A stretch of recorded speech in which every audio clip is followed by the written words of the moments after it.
ओम गणेशाय नमः। प्यारे भक्तों, आज आप सभी श्रवण करेंगे कलंक चतुर्थी की व्रत कथा। एक बार नंद किशोर ने सनत कुमार से कहा कि चतुर्थी के चंद्रमा के दर्शन करने से श्री कृष्ण पर जो लांछन लगा था वह सिद्धि विनायक व्रत करने से ही दूर हुआ था। ऐसा सुनकर सनत कुमारों को आश्चर्य हुआ। उन्होंने पूर्ण ब्रह्मा श्री कृष्ण को कलंक लगाने की कथा पूछी तो नंद किशोर ने बताया, एक बार जरासंध के भय से श्री कृष्ण समुद्र के मध्य नगरी बसाकर रहने लगे। इसी नगरी का नाम आजकल द्वारकापुरी है। द्वारकापुरी में निवास करने वाले सत्राजित यादव ने सूर्य नारायण की आराधना की।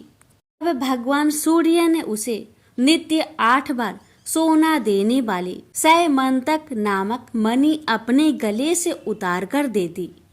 मणि पाकर सत्राजित यादव जब समाज में गया तो श्री कृष्ण ने उस मणि को प्राप्त करने की इच्छा व्यक्त की। सत्राजित ने वह मणि श्री कृष्ण को ना देकर अपने भाई प्रसेनजीत को दे दी। एक दिन प्रसेनजीत घोड़े पर चढ़कर शिकार के लिए गया। वहां एक शेर ने उसे मार डाला और मणि ले ली। रीछों का राजा जामवंत उस सिंह को मारकर मणि लेकर गुफा में चला गया। जब प्रसेनजीत कई दिनों तक शिकार से ना लौटा तो सत्राजित को बड़ा दुख हुआ। उसने सोचा श्री कृष्ण ने ही मणि प्राप्त करने के लिए उसका वध कर दिया होगा। अतः बिना किसी प्रकार की जानकारी जुटाए उसने प्रचार कर दिया कि श्री कृष्ण ने प्रसेनजीत को मारकर सैमंतक मणि छीन ली है। इस लोक निंदा के निवारण के लिए श्री कृष्ण बहुत से लोगों के साथ प्रसेनजीत को ढूंढने वन में गए। वहां पर प्रसेनजीत को शेर द्वारा मार डालना और शेर को रीछ द्वार मारने के चिन्ह उन्हें मिल गया। रीछ के पैरों की खोज करते करते वे जामबांध के गुफा पर पहुंचे और गुफा के भीतर चले गए। वहां उन्होंने देखा कि जामबंद की पुत्री उस मणि से खेल रही है। श्री कृष्ण को देखते ही जामबंद युद्ध के लिए तैयार हो गया। युद्ध छिड़ गया। गुफा के बाहर श्री कृष्ण के साथियों ने उनकी 7 दिन तक प्रतीक्षा की। फिर वे लोग उनके वध को जानकर पश्चाताप करते हुए द्वारकापुरी लौट गए। इधर 21 दिन तक लगातार युद्ध करने पर भी जामवंत श्री कृष्ण को पराजित ना कर सका। तब उसने सोचा, कहीं यह वह अवतार तो नहीं जिसके लिए मुझे रामचंद्र जी का वरदान मिला था। यह पुष्टि होने पर उसने अपनी कन्या का विवाह श्री कृष्ण के साथ कर दिया और मणि दहेज में दे दी। श्री कृष्ण जब मणि लेकर वापस आए तो सत्राजित अपने किए पर बहुत लज्जित हुआ। इस लज्जा से मुक्त होने के लिए उसने भी अपनी पुत्री का विवाह श्री कृष्ण के साथ कर दिया।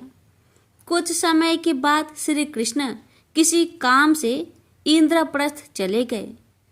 तब अक्रूर तथा ऋतु वर्मा की राय से शतधनवा यादव ने सत्राजित को मारकर मणि अपने कब्जे में ले ली।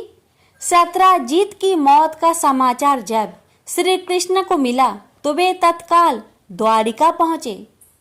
वे शतधनवा को मारकर मणि छीनने को तैयार हो गए।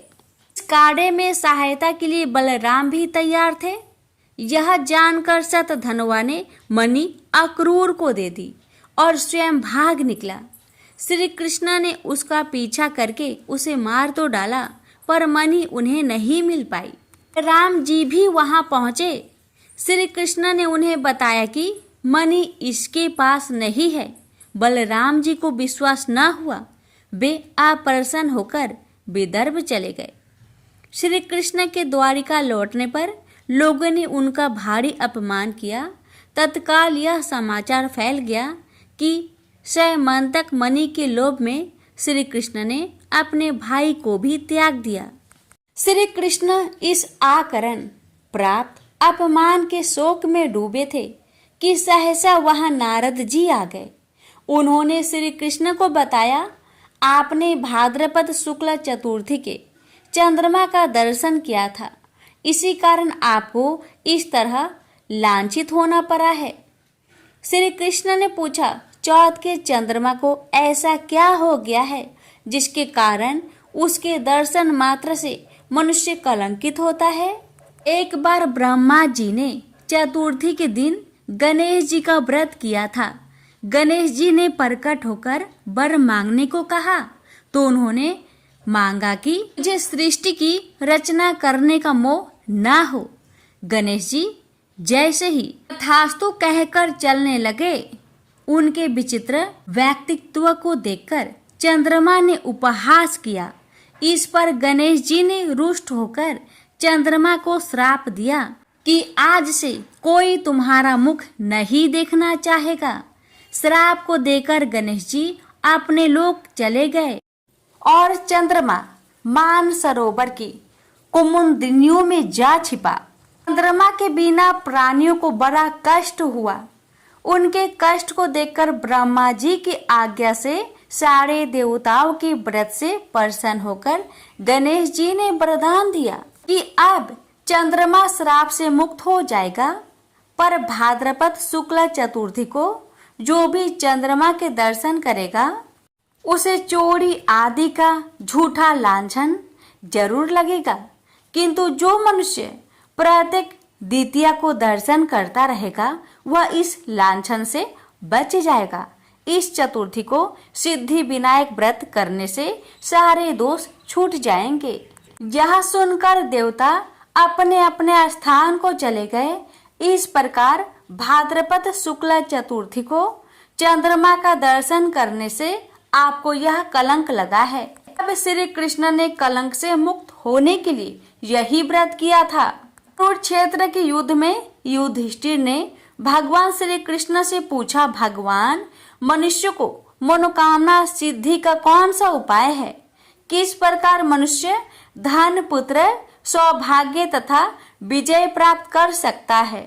यह सुनकर श्री कृष्ण ने उत्तर दिया, यदि तुम पार्वती पुत्र श्री गणेश का विधि पूर्वक पूजन करो तो निश्चय ही तुम्हें सब कुछ प्राप्त हो जाएगा।